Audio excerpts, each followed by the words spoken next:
अस्सलाम वालेकुम dear students. Kinetic theory of gases and radiation इस चैप्टर का आज अपना आखिरी लेक्चर है।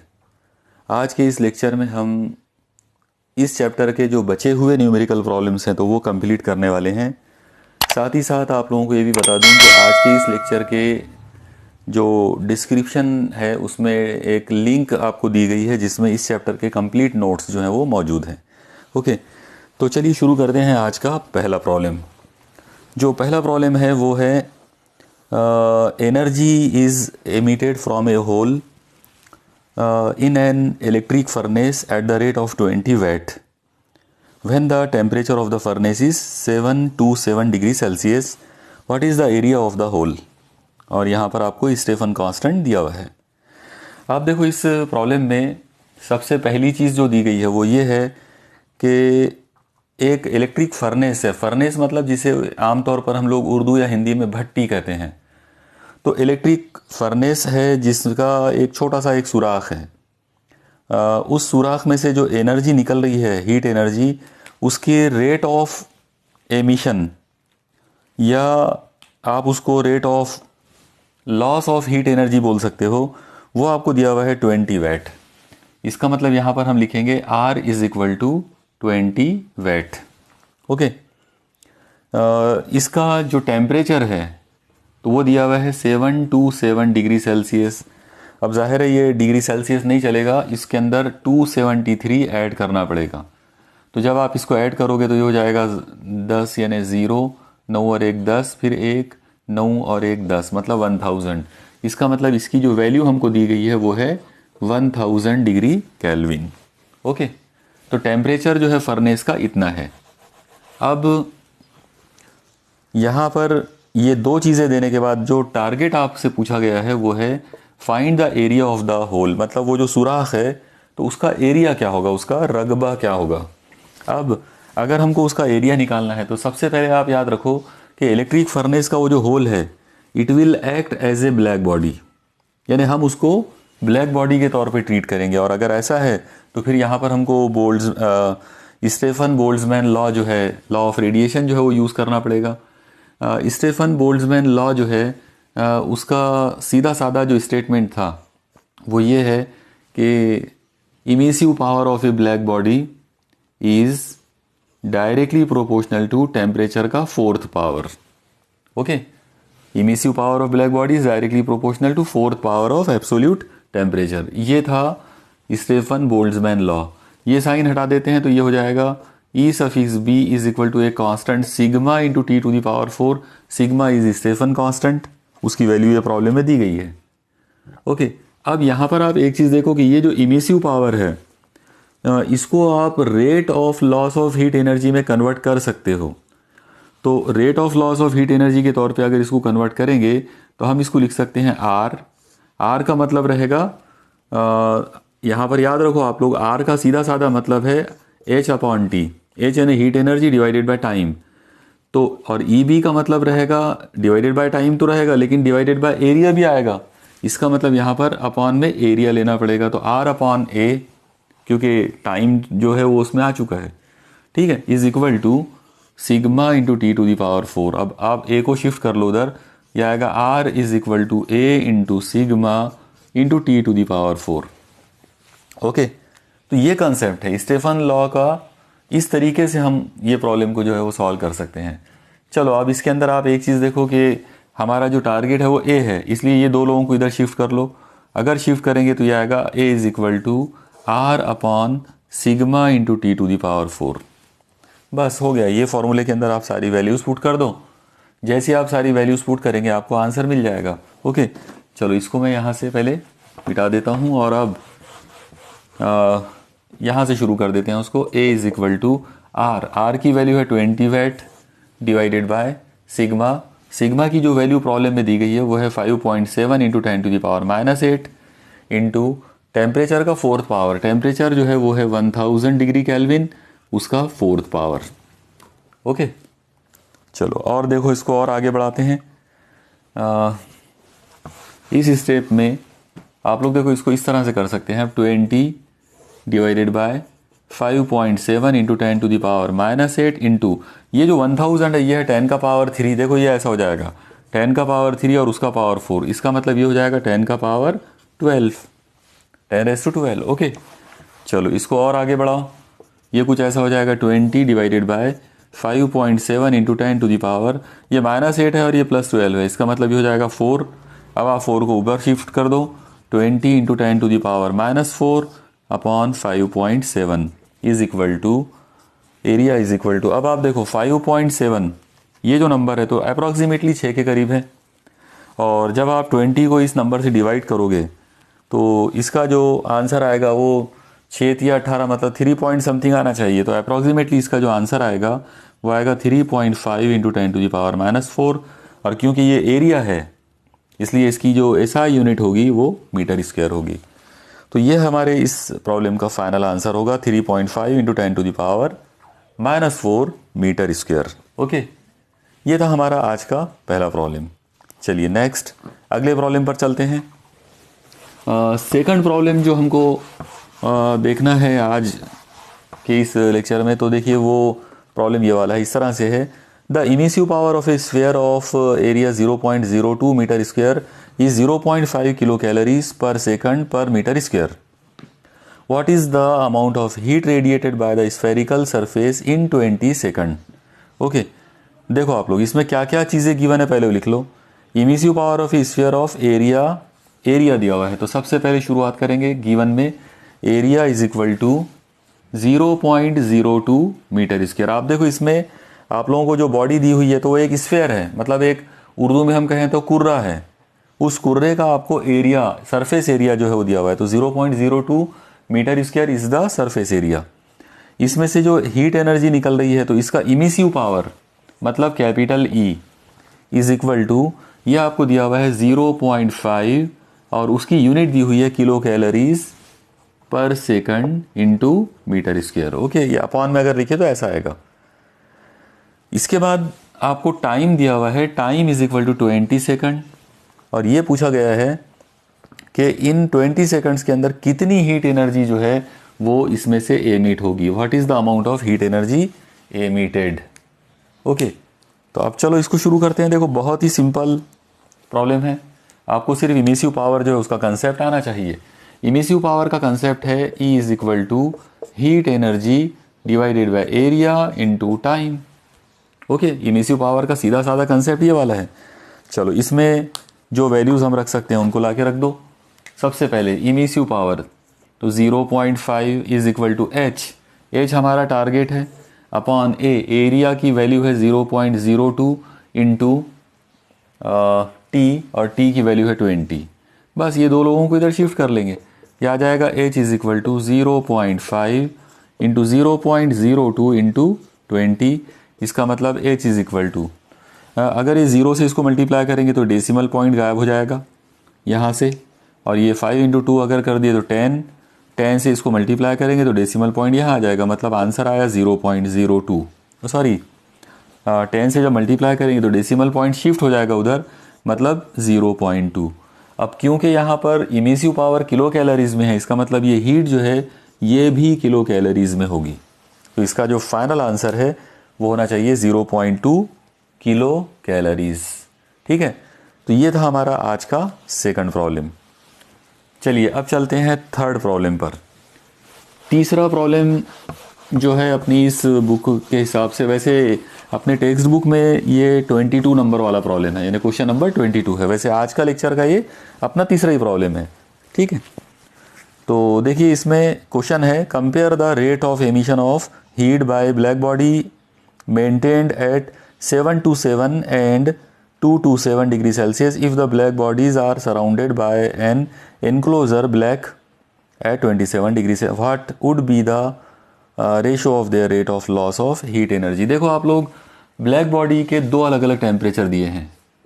पहला टेम्परेचर है 727 डिग्री सेल्सियस, इसके अंदर 273 मिला देंगे। आप देखो 73 इसमें मिलाएंगे तो 800 हो जाएगा, 800 में 200 मिलाएंगे तो 1000, इसका मतलब 1000 डिग्री केल्विन। ये पहली बॉडी का टेम्परेचर हो गया। दूसरी जो ब्लैक बॉडी है उसका जो टेम्परेचर आपको दिया हुआ है वो है 227 डिग्री सेल्सियस, इसको भी डिग्री केल्विन में एब्सोल्यूट टेम्परेचर में कन्वर्ट कर लेंगे। तो आप देखो 73 यहाँ मिलाएंगे तो ये हो जाएगा 300 और ये 200 यानी 500 डिग्री केल्विन। अब यहाँ एक और चीज़ है कि ये दोनों ब्लैक बॉडीज़ जो है ये जिस सराउंडिंग में है तो वो सराउंडिंग का भी टेम्परेचर दिया हुआ है, तो हम लोग उसको T⁻0 लिख सकते हैं। उसका जो टेम्परेचर है वो है 27 डिग्री सेल्सियस, इसमें 273 मिला दो, ये बन जाएगा 300 डिग्री केल्विन। ठीक है। अब यहाँ पर आप देखो कि ब्लैक बॉडी का रेडिएशन का प्रॉब्लम है, इसका मतलब स्टेफन लॉ यूज़ करना पड़ेगा। लेकिन स्टेफन लॉ के लिए जो हमारे पास सीधा साधा जो कंसेप्ट है वो है emissive power is proportional to T⁴, emissive power is equal to sigma into T⁴। ये फॉर्मूला उस वक्त अप्लीकेबल है जब टेम्परेचर ऑफ सराउंडिंग गिवन नहीं है। लेकिन अगर टेम्परेचर ऑफ सराउंडिंग दिया हुआ हो प्रॉब्लम के अंदर तो यहाँ पर हम इसको इस तरह से करते हैं, यानी ये फॉर्मूला चेंज होकर ऐसा बन जाता T⁴ is the temperature, T is the temperature of the body, मतलब वो जो ब्लैक बॉडी है उसका टेम्परेचर T है और जिस सराउंडिंग में उसको रखे तो वो उसका टेम्परेचर T0 है। तो सराउंडिंग अगर है तो ये फॉर्मूला यूज़ करेंगे। ओके, तो आप लोगों को यहाँ पे इमिसिव पावर का जो है रेशो निकालना है, रेट ऑफ एमिशन का मतलब वही होता है। ठीक है, तो चलो शुरू करते हैं इसको। किस तरह से हम इसको स्टार्ट करेंगे वो देखो। सबसे पहले आप याद रखो rate of emission of heat जो है मतलब इमिसिव पावर, अगर उसको R भी लिख सकते हो तो R इज इक्वल टू आएगा sigma in bracket T⁴ minus T⁻⁴। यहाँ पर एक गलती मैं आपको बता दूँ कि बहुत सारे स्टूडेंट, बहुत सारे बच्चे जो है वो इसको ऐसा कर देते हैं T माइनस T0 और उसका पावर 4 ले लेते हैं। तो ऐसा नहीं कर सकते। आप याद रखो, ये ऐसा करोगे इसका आंसर बिल्कुल रॉन्ग आने वाला है। T माइनस T0 होल यानी होल ब्रैकेट का पावर 4 अगर करोगे तो इसका जो आंसर आएगा वो डेफिनेटली अलग आएगा, गलत आएगा। ओके, यह फार्मूला उसका करेक्ट फार्मूला इस तरह से T⁴ माइनस T⁻⁴। ओके, अब आप देखो दो अलग अलग बॉडीज़ हैं हमारे पास, ब्लैक बॉडीज़, और ये दोनों जो ब्लैक बॉडीज़ हैं तो दोनों के लिए रेट अलग अलग आएंगे। तो पहले वाली बॉडी का रेट अगर R1 है तो इसका टेम्परेचर T1 लेना पड़ेगा, और दूसरी बॉडी का रेट अगर R2 लेते हैं तो वो आ जाएगा sigma in bracket T⁴ minus T⁻⁴। और फिर आखिरी में आप दोनों का रेशो ले लेंगे। तो जैसे ही हम इन दोनों का रेशो लेंगे ये आएगा R1/R2 is equal to sigma in bracket T⁴ minus T⁻⁴ upon में आएगा सिग्मा T⁴ माइनस T⁻⁴।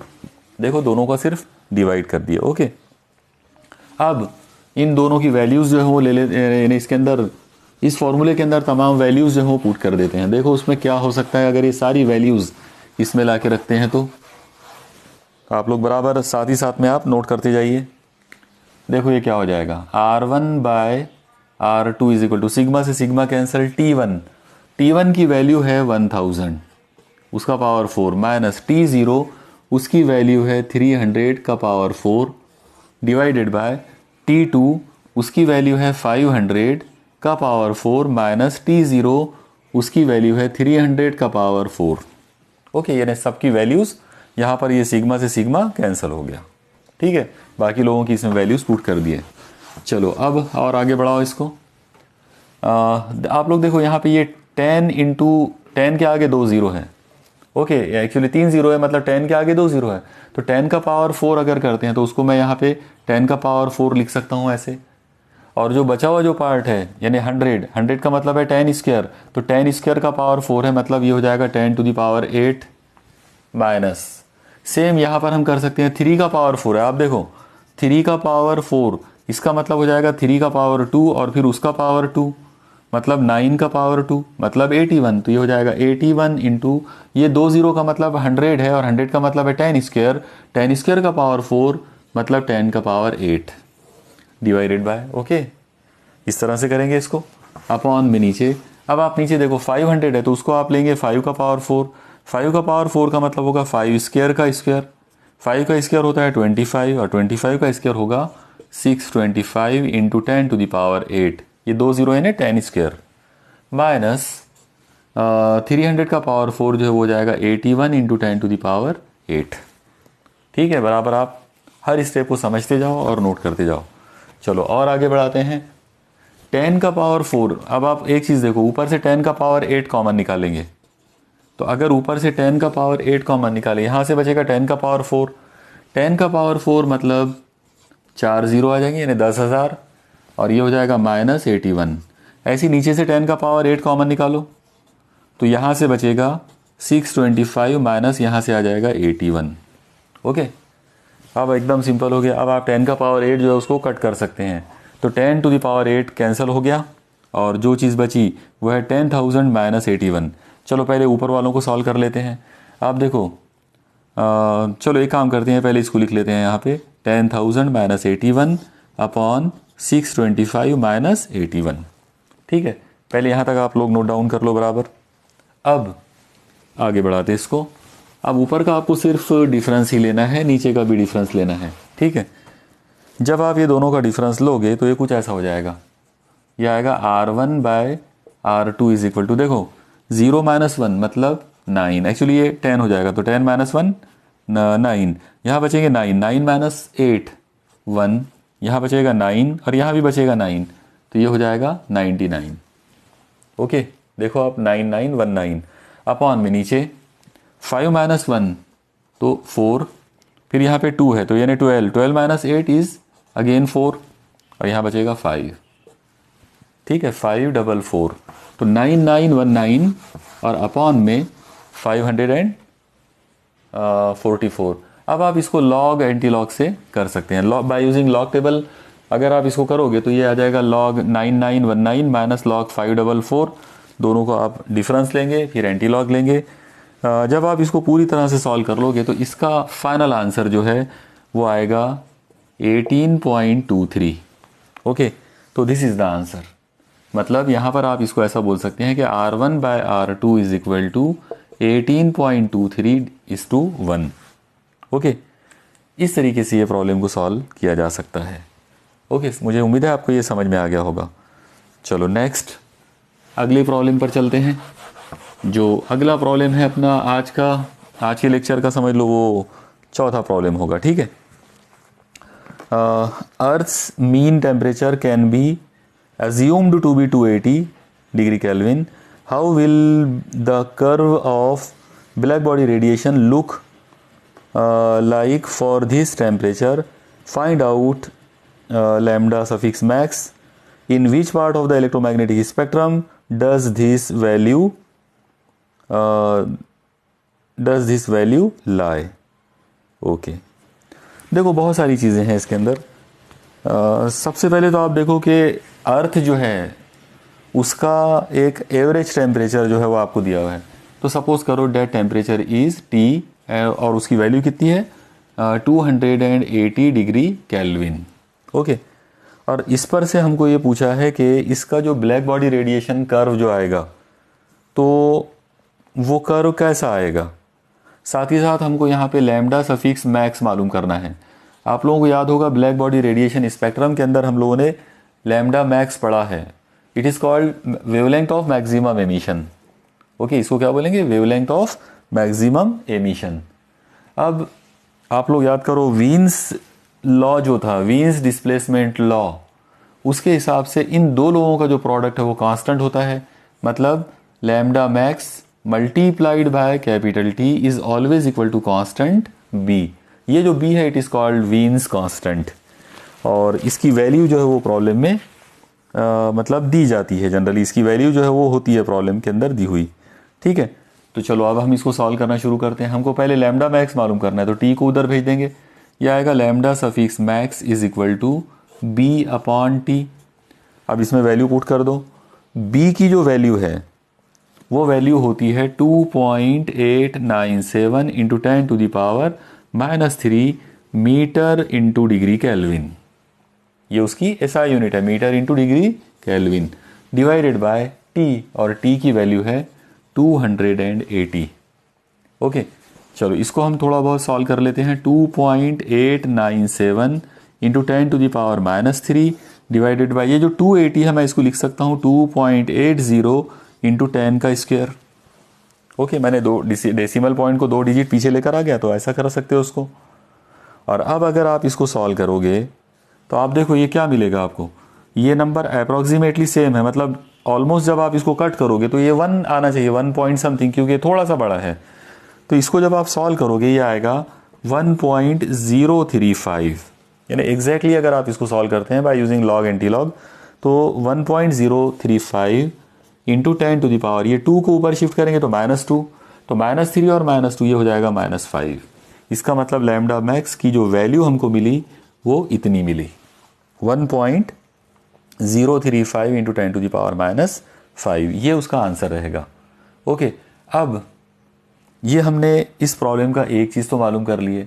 यहाँ पर आप एक चीज़ देखो और भी, इसमें पहले ये पूछा था कि how will the curve of black body radiation look like for this temperature, यानी इस पर्टिकुलर टेम्परेचर के लिए ब्लैक बॉडी रेडिएशन स्पेक्ट्रम कैसा दिखेगा। तो चलिए पहले, अभी मैंने सेकंड वाला जो पार्ट था लैम्डा मैक्स मालूम करने का जो पार्ट था वो तो आपको बता दिया हूँ।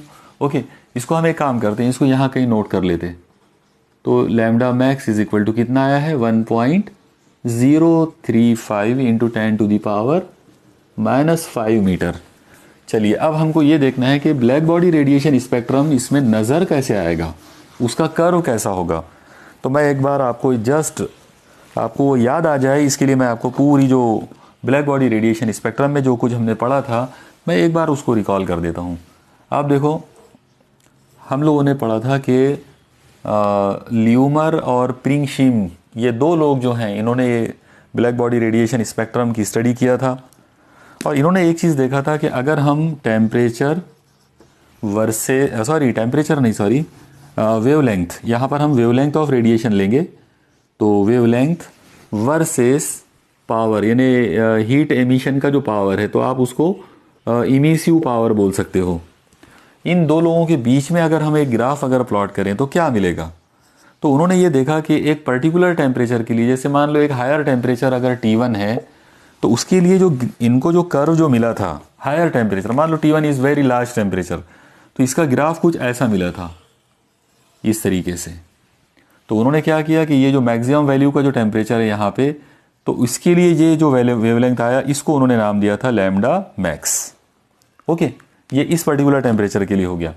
सपोज करो कि इस टेम्परेचर से थोड़ा सा छोटा टेम्परेचर T2 है, तो फिर इसका कर्व जब उन्होंने बनाया तो उसका कर्व कुछ ऐसा मिला इस अंदाज में। ठीक है, तो इसके लिए अगर आप देखेंगे तो इसके लिए ये मामला कुछ ऐसा आ गया, ये लैम्डा मैक्स था ये टेम्परेचर के लिए। फिर इससे और छोटा टेम्परेचर करो T3, तो जब आप इससे और छोटा टेम्परेचर करेंगे तो आपका कर्व कुछ ऐसा जाएगा। इसके लिए जब आप मैक्सिमम वेवलेंथ मतलब एमिशन का वेवलेंथ अगर निकालोगे वो कुछ यहाँ पर आ जाएगा, लैम्डा मैक्स ऐसे आएगा। आप लोग देखो जैसे जैसे टेम्परेचर हम डाउन कर रहे हैं वैसे वैसे ये कर्व जो है ये फ्लैट होते जा रहा है, नीचे आते जा रहा है। इसको और अगर हम छोटा करेंगे और छोटा टेम्परेचर लेंगे तो ये कर्व कुछ तो भी ऐसा बनेगा इस तरह से। और फिर इसके लिए हमको वेवलेंथ की जो वैल्यू मिलेगी यहाँ पर करस्पॉन्डिंग वैल्यू, तो वो मिलेगी लैम्डा मैक्स यहाँ पर इस तरह से।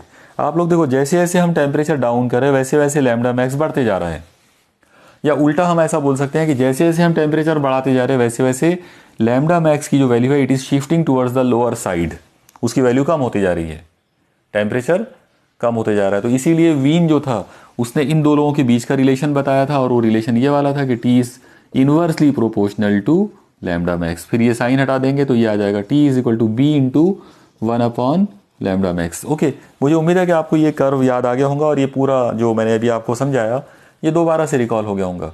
तो इसमें जो क्वेश्चन में जो पूछा हुआ है कि how will the curve of black body radiation look like for this particular temperature, यानी इस पर्टिकुलर टेम्परेचर के लिए ब्लैक बॉडी रेडिएशन स्पेक्ट्रम का ये जो कर्व है ये कैसा दिखता है। तो आप देखो जितना बड़ा टेम्परेचर होगा तो ये उतना ऐसा शार्प बनेगा, टेम्परेचर डाउन करे ये थोड़ा सा फ्लैट जैसा हो गया, और टेम्परेचर डाउन करे और फ्लैट हो गया। तो ऐसा करते करते जब आप 280 पर आओगे, आप देखो 280 what is 280 degree Celsius, sorry 280 degree kelvin क्या है। तो चलो इसको भी थोड़ा सा हम बात कर लेते हैं। T is equal to 280 degree kelvin है, तो अगर इसमें को मैं 273 में से माइनस कर दूं तो हमको मिलेगा 7 डिग्री सेल्सियस, यानी इतना मामूली टेम्परेचर। यानी हमारे यहाँ पर यानी ये जो अपना विदर्भ का जो रीजन है तो इस रीजन के अंदर 7 डिग्री सेल्सियस ये भयानक सर्दियों के दिन होते हैं, बराबर उस वक्त ये टेम्परेचर होता है। तो 280 degree kelvin is not a very large temperature, it is very very low temperature actually. तो ये इतने कम टेम्परेचर के ऊपर उसका कर्व कैसा बनेगा, तो उसका कर्व बहुत ही फ्लैट बनेगा, almost straight line.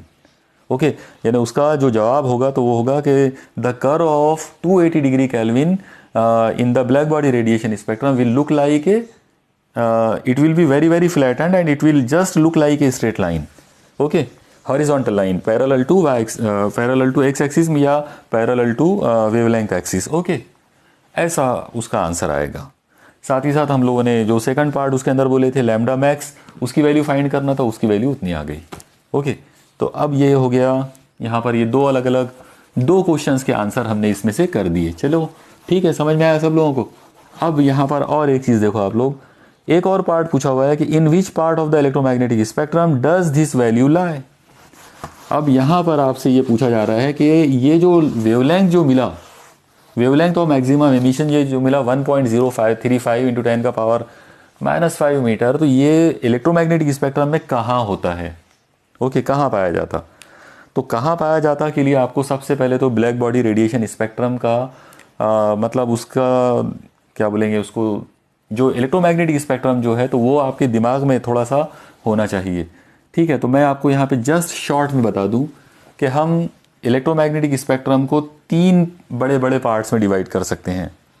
Okay, electromagnetic spectrum जो होता है तो उसको 3 बड़े बड़े पार्ट में डिवाइड करेंगे।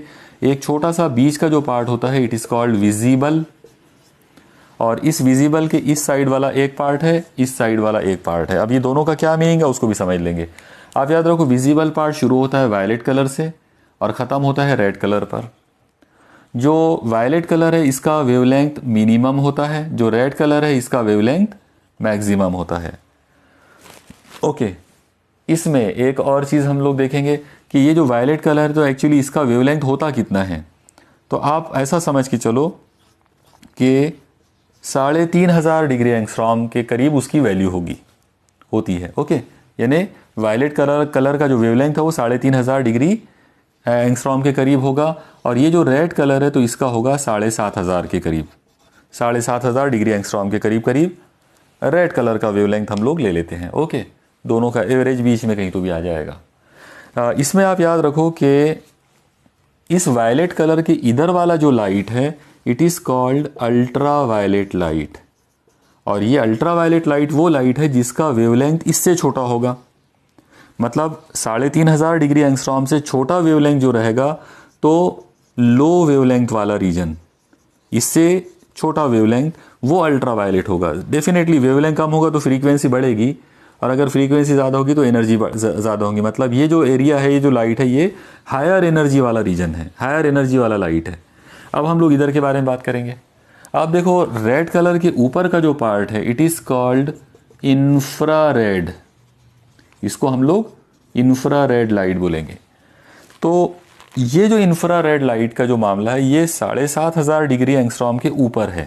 ओके, अब यहाँ से लेकर वो कहाँ तक है, तो ये आप याद रखो कि हम इसको और भी अलग अलग पार्ट्स में डिवाइड कर सकते हैं, लेकिन अगर हम इस क्वेश्चन को, ये जो हमारा जो आंसर अभी मिला हुआ है, तो इसको हम अगर मतलब ये 3 रीजन के हिसाब से अगर हम बात करेंगे तो इसको पहले डिग्री एंगस्ट्रॉम में कन्वर्ट करना पड़ेगा।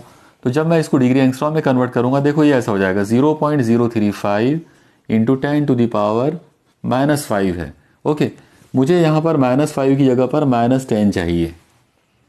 अब -10 अगर लेना है तो इसका मतलब मुझे यहाँ पे 10 का पावर +5 से मल्टीप्लाई करना पड़ेगा, तब जाकर ये -10 मीटर हो जाएगा। तो ये -10 मीटर का मतलब क्या है, डिग्री एंगस्ट्रॉम।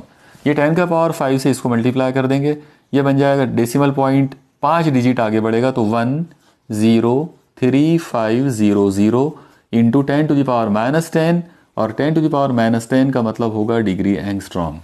ओके, यानी यहाँ पर आप लोग अगर देखेंगे तो ये जो नंबर आपको मिला 1,00,000 डिग्री एंगस्ट्रॉम से ऊपर मिला।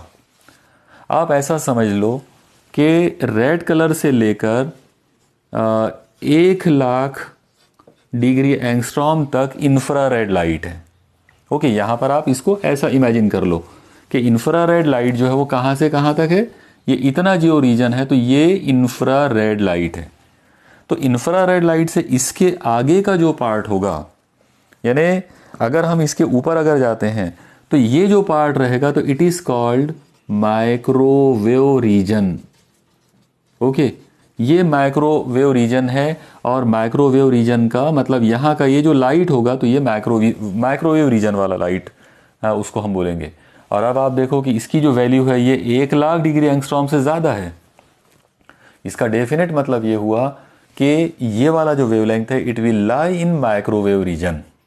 ओके, तो इस तरह से आपको थोड़ा बहुत वेवलेंथ की वैल्यूज़ का नॉलेज होना ज़रूरी है इलेक्ट्रोमैग्नेटिक स्पेक्ट्रम के अंदर। ओके, चलो ठीक है, इसको अगर कभी और ज़रूरत पड़ी तो हम इसको और ज़्यादा डिटेल के अंदर देखेंगे। अभी फ़िलहाल इस प्रॉब्लम के लिए इतना काफ़ी है। तो इस तरह से इस प्रॉब्लम के अंदर हमने तीनों चीज़ें जो है वो देख ली है कि लैम्डा मैक्स कहाँ होगा, लैम्डा मैक्स की वैल्यू क्या होगी, और जो ब्लैक बॉडी रेडिएशन स्पेक्ट्रम में जो कर्व मिलेगा तो वो कैसा रहेगा। ओके, तो सभी क्वेश्चंस के आंसर इसमें से हो गए।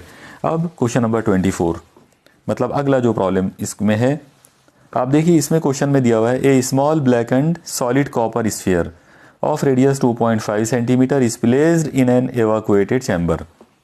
The temperature of the chamber is maintained at 100 degree Celsius. At what rate energy must be supplied to the copper sphere to maintain its temperature at 1110 degree Celsius. Stefan constant आपको दिया हुआ है। देखो problem का मतलब क्या है।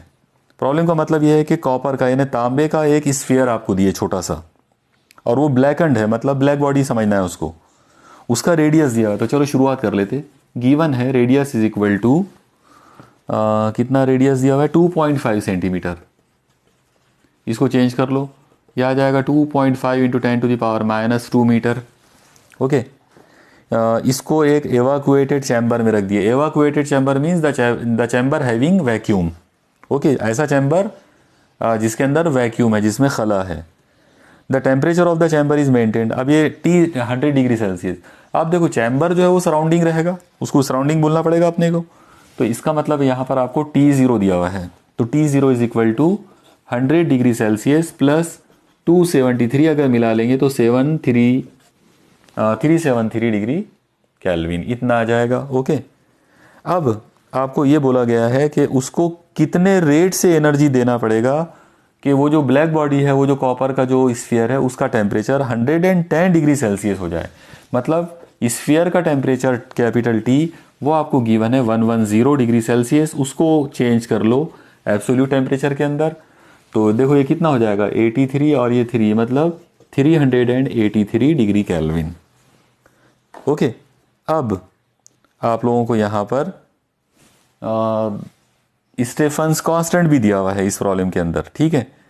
और हमको मालूम करना है किस रेट से उसको एनर्जी देंगे, ठीक है। तो हम लोग यहाँ पर इमिसिव पावर का जो कंसेप्ट है वो यूज़ कर लेंगे।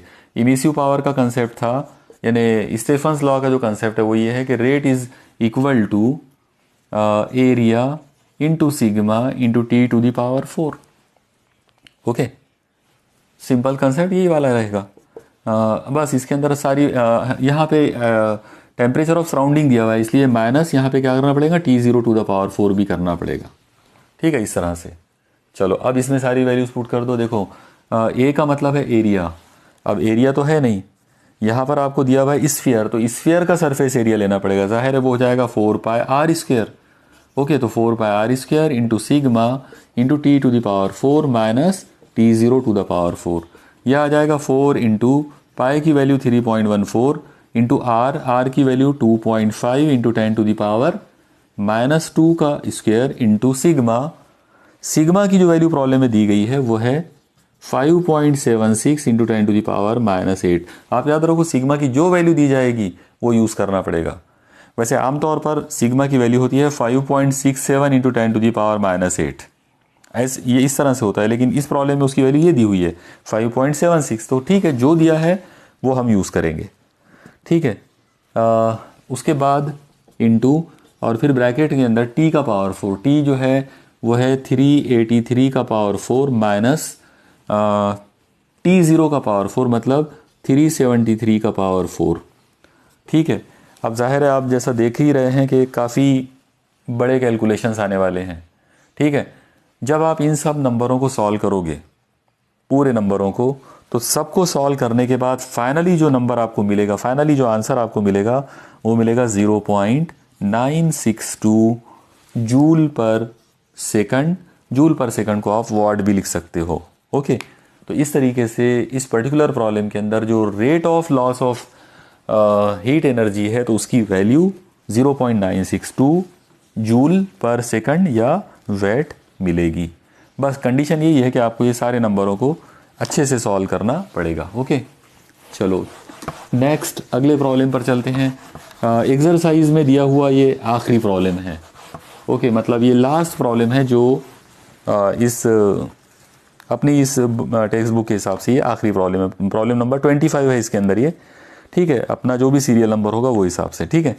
चलो आगे बढ़ाते हैं, देखते हैं ये क्वेश्चन क्या है।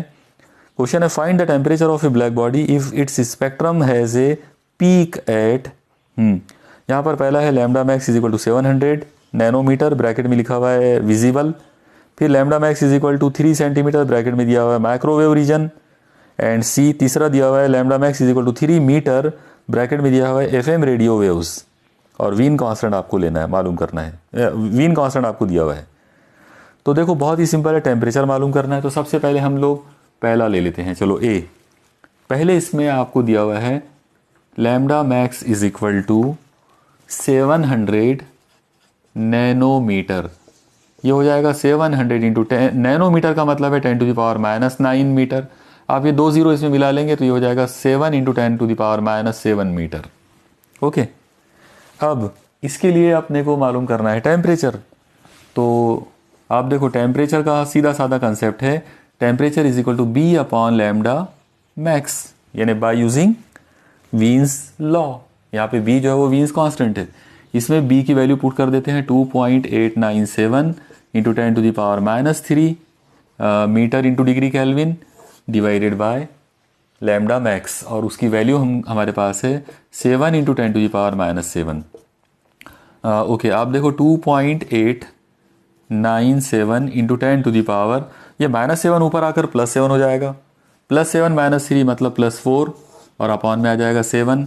आप एक काम करो, इसमें से एक जीरो से इसको मल्टीप्लाई कर दो तो ये 28 हो जाता और ये 10 का पावर 3 हो जाता।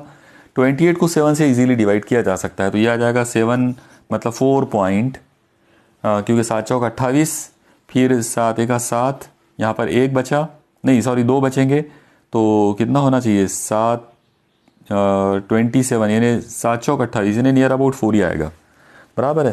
तो इस तरीके से जो पहला जो आंसर हमको मिलेगा 4.14 अप्रॉक्सीमेटली 10 टू द पावर 3, और क्योंकि ये टेम्परेचर है इसका मतलब हम इसको बोलेंगे डिग्री केल्विन, ठीक है। तो ये आ गया हमारा पहला आंसर, यानी पहले प्रॉब्लम को इस तरह से हम सॉल्व करेंगे, ठीक है।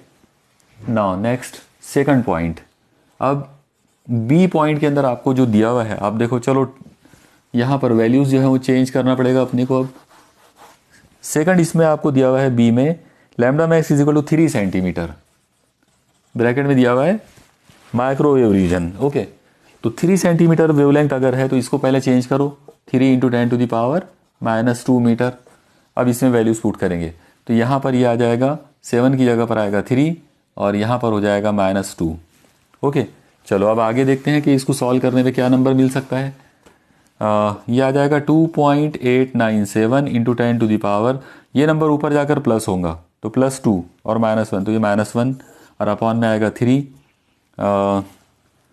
आप लोग देखो ये हो जाएगा 0.2897 अपॉन 3, और जब आप इसको सॉल्व करेंगे तो इसका आंसर जो आएगा वो आएगा 0.0। अब यहाँ पे 3 9 27, ओके, और कितने बचेंगे, एक क्या, फिर 3 6 के 18, फिर एक बचेगा तो फिर 3 5 15 और 2 बचेंगे, फिर 3 7 के, यानी 3 6 के 18, 6 आते रहेगा। Okay, degree kelvin. तो ये हो गया हमारा सेकंड प्रॉब्लम, यानी इस तरीके से हम सेकंड प्रॉब्लम सॉल्व कर सकते हैं। ओके, इसके बाद एक और इसी में सी और दिया हुआ है, तो तीसरा सी पॉइंट देखो आप लोग, तीसरे इसमें आपको दिया हुआ है lambda max is equal to 3 metre. Okay, और आपको बोला गया है कि ये जो है ये एफएम रेडियो रीजन है, एफएम वेव, यानी एफएम रेडियो की जो वेव होती है तो उसका जो वेवलेंथ है वो 3 मीटर के करीब है। तो चलो इसके लिए टेम्परेचर मालूम करेंगे। तो ये आएगा टेम्परेचर इज इक्वल टू, मतलब absolute temperature is equal to Wien constant upon lambda max. Okay, इसमें वैल्यूज पुट करेंगे तो ये आएगा 2.897 इंटू 10⁻³ अपॉन लैम्डा मैक्स है 3। इसको डिवाइड कर लिए अगर तो ये कितना आएगा 0.3×9=27, एक बचा 3×6=18, फिर 3×6=18, 10⁻³ ज़ाहिर है 10⁻³ से इसको मल्टीप्लाई करेंगे, डेसिमल पॉइंट 3 डिजिट पीछे जाएगा, ये हो जाएगा 0.123, यानी 3 डिजिट पीछे चला गया, 966 केल्विन। ओके, इस तरीके से हम इस प्रॉब्लम को जो है सॉल्व कर सकते हैं। तो आप देखिए कि यहाँ तक ये जो प्रॉब्लम था, तो ये टेक्स्ट बुक में जो एक्सरसाइज दी गई है उसमें का ये आखिरी प्रॉब्लम था। अब हमारी इस एक्सरसाइज के सभी प्रॉब्लम्स जो हैं वो कंप्लीट हो गए। ठीक है, लास्ट में मैं एक एडिशनल एक और क्वेश्चन कराना चाहता हूँ जो मेरे ख्याल से बहुत ज़्यादा इम्पॉर्टेंट है। वो एक्चुअली बुक में सॉल्व्ड प्रॉब्लम है, लेकिन फिर भी वो आपको आना चाहिए और वो इम्पॉर्टेंट भी है इन एग्ज़ाम के हिसाब से, इसलिए हम उसको कर लेते हैं। तो देखिए अगला, मतलब इस चैप्टर का आखिरी प्रॉब्लम, आखिरी प्रॉब्लम कुछ इस तरह से है। Calculate the value of lambda max for the solar radiation assuming that surface temperature of sun is 5800 degree kelvin. देखो आपको इस प्रॉब्लम के अंदर दिया हुआ है कि सूरज जो है तो उसके बाहर का जो सरफेस का जो टेम्परेचर है वो 5800 डिग्री केल्विन है। उसके लिए हमको वेवलेंथ ऑफ मैक्सिमम एमिशन मालूम करना है। तो चलो देखो शुरू करते हैं। सबसे पहली जो चीज़ गिवन है वो है टेम्परेचर, टेम्परेचर ऑफ सन, सूरज का टेम्परेचर बाहर का, वो टेम्परेचर है 5800 डिग्री केल्विन, और आपको मालूम करना है lambda max is equal to question mark.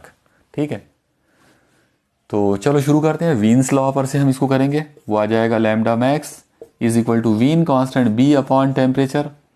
Wien constant की value 2.897 into 10⁻³ metre into degree kelvin divided by temperature, और टेम्परेचर आपको दिया हुआ है 5800 डिग्री केल्विन।